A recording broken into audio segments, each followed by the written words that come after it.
Richard Rodgers with a walk-off touchdown. Total disbelief at Ford Field. He may go all the way to the 20 down the right side, and there's Randall Cobb to the 5, to the end zone, to the touchdown. Oh my goodness.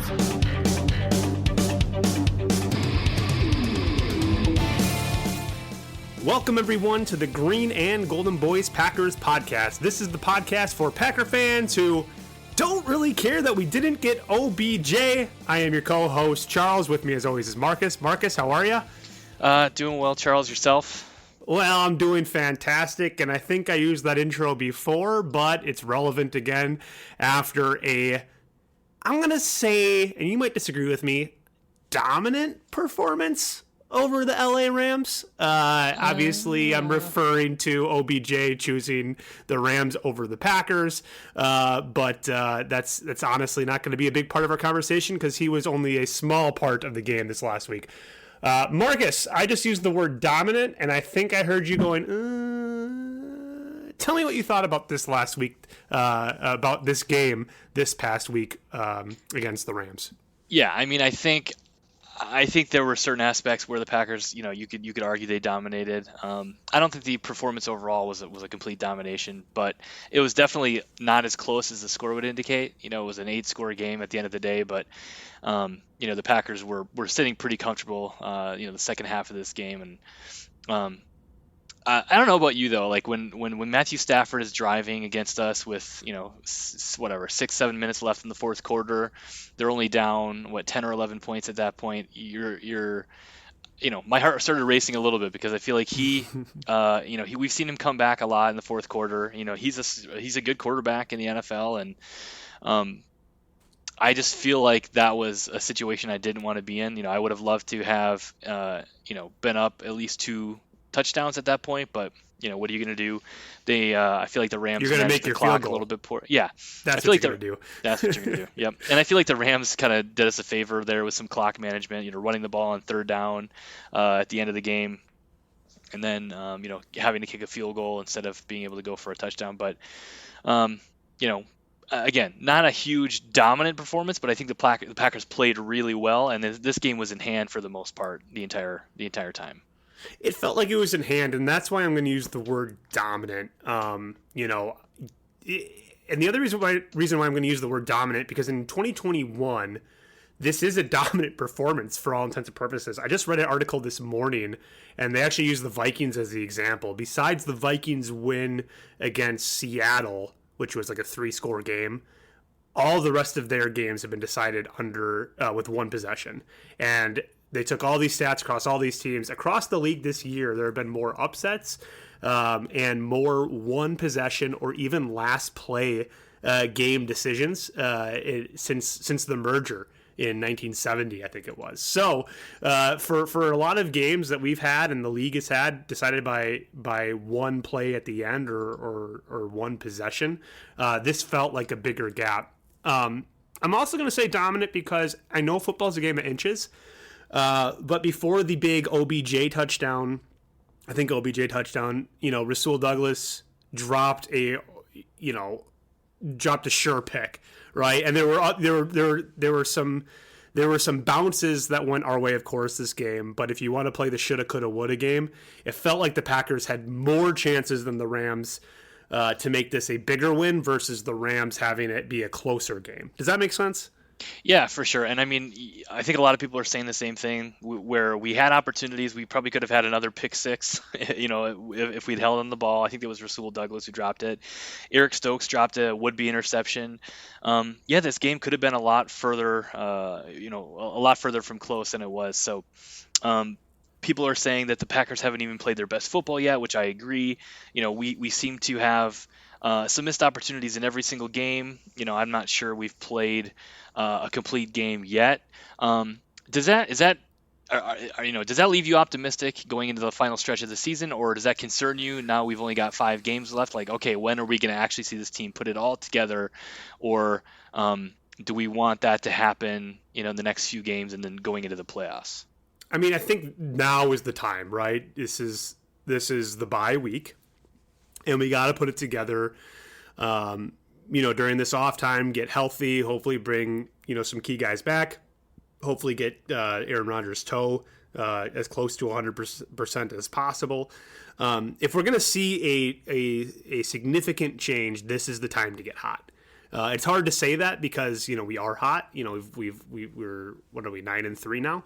But 9-3. 9-3. Yeah. Let's so go. it's it's weird to say get hot, but yeah, I mean, there are still just things that don't sit well with me.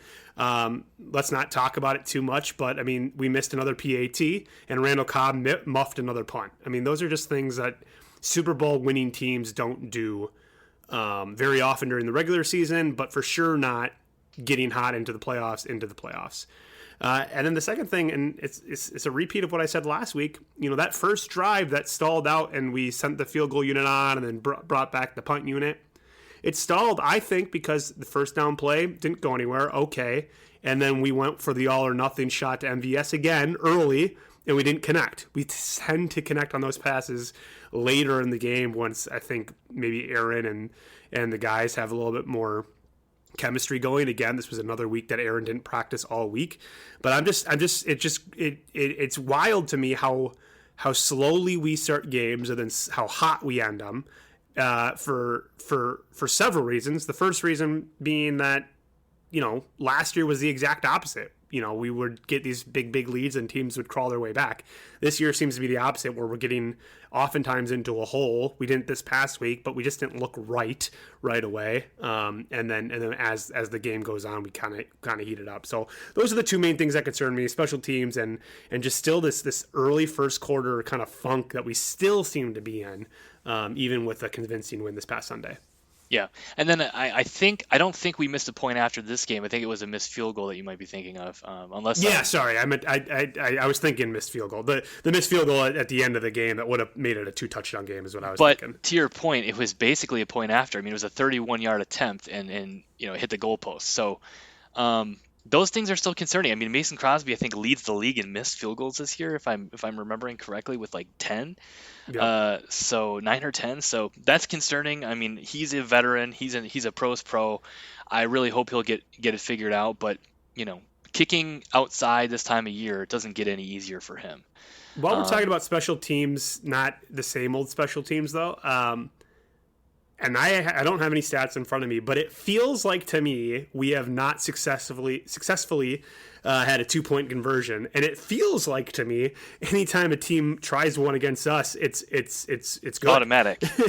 And I don't get it. And it was proven again both ways this last week, where it's like, really, we couldn't. That's what we did there. I don't know. It's the 2-point. I don't think it would be a fluke if a game came down to that, but I'm not confident lining up on the 2-yard line, whether it's a PAT, honestly, or during the regular season, we don't have the best track record of pounding the ball in from that distance either, which is surprising considering how great A.J. Dillon looked at the beginning of that fourth quarter this past week. How about A.J. Dillon? Before we talk about him, I want to go back to your last point here and talk a little bit about the 2-point conversion thing. I mean, our defense has been giving up points in the red zone all season. And what is a 2-point conversion other than a red zone attempt? Mm-hmm. And we've had trouble punching it in the red zone this year on offense. So it's kind of goes both ways. I mean, we're seeing the problems on both sides. And how many times this game were we in the red zone and had to settle for a field goal? I think 2 of those field goals this last game were we were in the red zone and couldn't convert. Yep. So that's concerning. I mean, I think. And does that count the miss? Because I was in the red zone, right? Let me look really quick. Yeah, because a 31-yarder would have been inside the 20. Yep. So yeah. So I think that's 3 that were inside, that would have been red zone field goals or field goal attempts. So yeah, I mean that's concerning. Especially because, to make your point even better, those were drives that started in inside the 30, and that is almost. I mean, that's so deflating to get those turnovers and not be able to turn that into 7. Now, obviously, you got to take your points, but consistently, it's like we're not always. Our percentage when we're starting inside the 30 should be like 80% touchdown, and it feels like it's more like 40%. Yeah, I would agree. And then, obviously getting into the playoffs, these teams are going to have tougher defenses. So getting those conversions aren't going to be any easier. Hopefully, I don't know if it's play calling or execution or a mixture of both, but it seems like, we can't do it and other teams are doing it on us. But hey, we're 9-3. We're number 2 in the NFC. Opportunity to go win 13 games again this year, maybe 14. We'll see. But we're gonna transition to AJ Dillon. So let's talk a little bit about him. I mean, he had another really good game. He's able to run downhill. I mean, it seems like he falls for 3 or 4 yards, and then he had, I think, 4 catches as well for a couple of yards this game. So 5 catches, for 21 yards. And one was a touchdown, I think. Yeah, you're right. Yeah, you're right. Yep. So he had, again, a big game, 1 receiving touchdown, 20 carries for 70 yards. This is a guy that's, I think a lot of teams would love as their number 1 running back, but he's a superstar number 2 for us. So, love to see the utilization there. And compared to the number of carries he got last week, this is the game plan that I like. 20 carries and then, 5 targets for AJ Dillon. I don't know where that was when we were playing the Vikings, because I would have loved to see that. Speaking of him being number 2, how about our guy Aaron frickin' Jones only missing 1 game when he had tears in his eyes when he thought he was probably gonna be done for the season? Yeah, he didn't have a big attempt day, but I mean it was huge. It was huge to have him just on the field. Yeah, for sure. I mean, if he's only getting 10 carries, I mean that. Defenses have to plan for a guy like that, both in the run and the pass game. So having him back was big. And that probably opened things up a little bit for Matt LaFleur and the play calling. But yeah, missing 1 week after that what we thought might have been a season-ending MCL injury is huge. And, hopefully he'll be back to, 80-90% after the bye, and he'll be a little bit more effective in the rest of the season. But yeah, it was big to see him coming back. After only missing 1 game, which was crazy. Should we talk about the offensive MVP of the game? Yeah, who's that going to be? Freaking Randall Cobb. Let's go. Are you kidding me? 4 catches for almost 100 yards and a TD. Now, let's not talk about his muff punt, because that counts as Randall Cobb, the returner on special teams. But Randall Cobb on offense, oh my God. When he got loose in the middle of the field, I think we ended up settling for a field goal on that drive. But when he had that big catch on 3rd and 10, oh man, just the excitement, ran through me. I mean, that was just not only to get that play, but for it to be Randall Cobb and then for him to score a touchdown. I mean, he didn't put the team completely on the back, but very much this game, he had a huge part to do with this W. Yeah, for sure. And I mean, leading the team in receiving touchdowns with 5. He obviously exited this game with a groin injury, which is scary and frustrating. I don't think it's going to be something he can't come back from this season. However, I think we know how those groin injuries can really, really just nag and just kind of be a perpetual problem. So, I'm not sure we'll see him after the bye. We may have to, he may be out for 2 or 3 games until he's able to come back, and we don't want to risk that becoming something more serious. So we'll see. We don't really have an update on him yet. But that would be a tough loss for the Packers if he can't go for the next couple of weeks, because he's been really good. Really good. While we're talking about him, specifically his touchdown, I'm actually just putting this together. 3 of 3 of our offensive touchdowns were all came from guys in the backfield at the point of snap. Randall Cobb was in the backfield when he caught, or he was lined up in the backfield, and then he released and had that touchdown pass. AJ Dillon, of course, would have been in the backfield, and then Aaron Rodgers, of course, ran one in. He, of course, is in the backfield